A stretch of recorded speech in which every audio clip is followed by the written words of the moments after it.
Et bonjour à tous, ravi de vous retrouver pour aujourd'hui. On commence avec une map qui est plutôt mitigée. Donc aujourd'hui, les pourcentages restent à équivalent. On peut voir que le Bitcoin sur 24 heures a perdu 0,57%, qui est très faible comparé à d'habitude où nous pouvons avoir des fluctuations autour de 4-5%.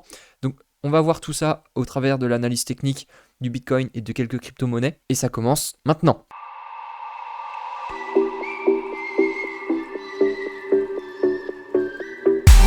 Une fois n'est pas coutume, on commence avec le Scalpex Index. Donc nous avons toujours le Crypto Fear and Greed dans la peur, donc pas dans l'extrême peur, mais à la limite. Nous avons un Social Index toujours à fond sur Up et un Market Order Flow plutôt en recherche d'achat. Donc cela veut dire que peut-être que le marché va remonter dans les prochaines heures. Je ne voulais pas forcément vous passer d'informations aujourd'hui, cependant je suis tombé sur ce titre et je me suis dit que c'était intéressant quand même de vous partager cette information.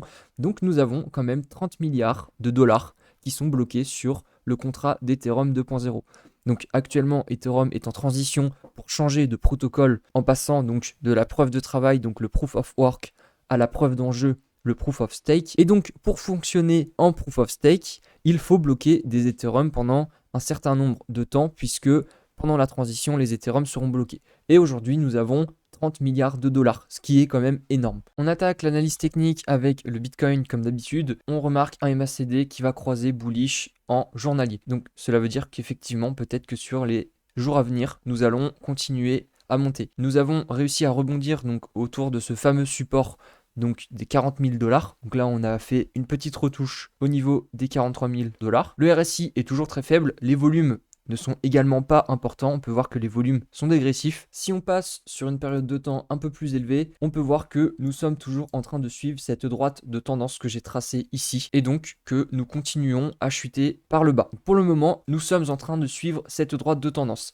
Il n'est pas dit que nous allons continuer à remonter tranquillement vers les 50 000 dollars. Pourquoi? Parce que si on regarde les expirations des contrats futurs, donc ce sont les contrats qui vont expirer, on va regarder déjà pour le 21 janvier, nous avons un max pain price autour des 43 000 dollars, donc c'est là où les personnes vont plus perdre de l'argent. Et pour fin janvier, nous avons diminué un petit peu, mais nous sommes toujours autour des 48 000 dollars.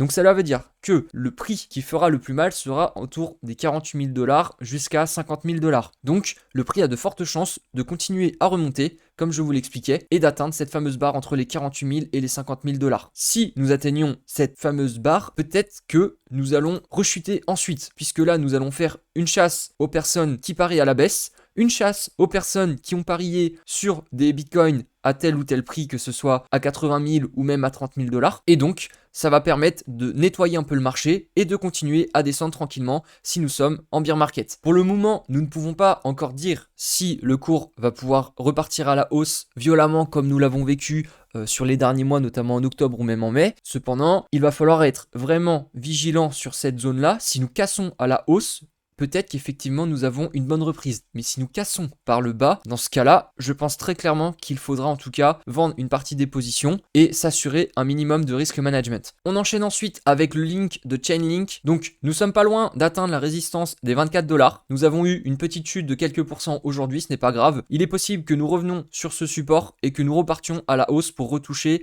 le haut du range autour des 34 dollars. Donc on peut voir quand même à ce qui s'apparente à un M top. Donc c'est-à-dire que nous avons fait 2 points hauts, nous l'avons cassé, donc voilà, nous avons fait notre baisse. Donc ensuite, nous sommes repartis, c'est sans doute maintenant que nous allons continuer et aller vers la résistance des 34 dollars. Concernant le MACD, on peut voir que nous sommes à deux doigts de croiser bullish pour lui aussi. Concernant les volumes, on peut voir que dernièrement, nous avons eu, c'était la semaine dernière qui avait des gros volumes. Cette semaine est un peu moins remplie, mais il faut attendre la fin de la semaine pour qu'on valide ça. Si les volumes continuent de grossir, ce sera bon pour la montée du cours. Je vous passe ensuite donc NIR de NIR Protocol. Cette crypto-monnaie a réussi à casser son ancien plus haut qui était autour des 17,60 $. Nous sommes aujourd'hui à 19 $, donc nous avons fait un ancien point haut. Certaines personnes aiment bien, lorsque justement nous cassons les anciens plus hauts, jouer cette phase où les personnes rentrent dans l'euphorie, où le protocole continue de monter régulièrement sur les quelques jours. Donc si vous voulez peut-être mettre un billet spéculatif, souvent certaines personnes aiment bien jouer dessus. On peut voir que le MACD en daily a encore de la marge puisque nous venons tout juste de croiser en bullish. Le RSI n'est pas encore au niveau des 70, donc effectivement, sans doute que NIR va continuer de monter autour des 20, peut-être 25 $ avant de rechuter. Et enfin, le dernier, c'est REN de REN Protocol. Donc pour le moment, les volumes sont relativement faibles. Cependant, on peut voir que l'MACD est en train de croiser bullish, que ce soit en daily. Le RSI est relativement faible, donc si jamais les volumes se reprennent, peut-être que nous pourrons continuer à la hausse et se reprendre. J'ai également pu constater que en weekly, on peut voir ce qui s'apparente à un double bot, c'est-à-dire que nous faisons 2 points bas à peu près du même niveau. Donc si le W se valide, c'est une figure chartique qui est extrêmement bullish. Donc cela veut dire que nous pourrons très fortement toucher, en tout cas l'ancien point haut qui était autour des 1,21 $ que nous avons touché en septembre, et peut-être même plus casser son ancien ATH qui était autour des 1,84 $. Pour le moment, il faut attendre que cette figure se confirme, mais si la reprise de REN continue, il y a de fortes chances que le protocole explose à la hausse. Donc voilà, c'est terminé pour aujourd'hui. C'est vrai que ça aurait été assez court. Actuellement, le marché est assez instable. Certes, nous avons réussi à reprendre un peu de pourcent sur ces derniers jours, mais il faut quand même faire attention. Je vous souhaite une bonne soirée et je vous dis ciao ciao.